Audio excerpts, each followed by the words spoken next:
ஒருமுறை இல்லை, நோ என்று மறுத்துவிட்டால் அந்த எண்ணை நான் அழித்து விடுவேன். சங்கடமாக இருக்கும், அதிகமாக யோசிப்பேன்.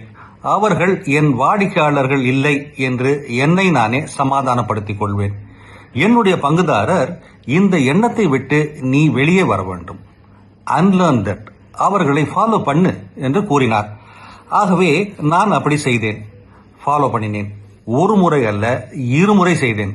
கிடைக்கும் ஒவ்வொரு அறிமுகத்தையும் லீட் அதாவது பின்தொடர்ந்தேன். ஏற்ற வேளையில் சரியான எண்ணத்தோடு ஃபாலோ செய்தேன். என்ன நடந்தது தெரியுமா? அவர்களில் இருவர் என் வாடிக்கையாளர்களாகிவிட்டார்கள். 2 of them got converted. அந்த 2 தொடர்புகள் மூலமாக மாதம் 35,000 ரூபாய் வருகிறது. சில நேரங்களில் மிகப்பெரிய திட்டங்கள் அல்ல, மனப்பாங்கில் அதாவது மைண்ட் செட்டில் உண்டாகும் சிறிய மாற்றமே உங்கள் வருமானத்தை பெருக்கக்கூடும்.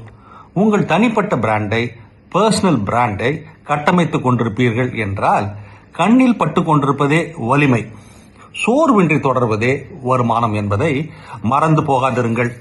பல்லவி ஸ்ரீவத்சா ஸ்டார்ட் அப்பை குறித்து இப்படி கூறுகிறார். இது போன்ற சிந்தனைகளுக்கு தமிழ் பூமர் அபிஷியல் சேனலை சப்ஸ்கிரைப் செய்யுங்கள்.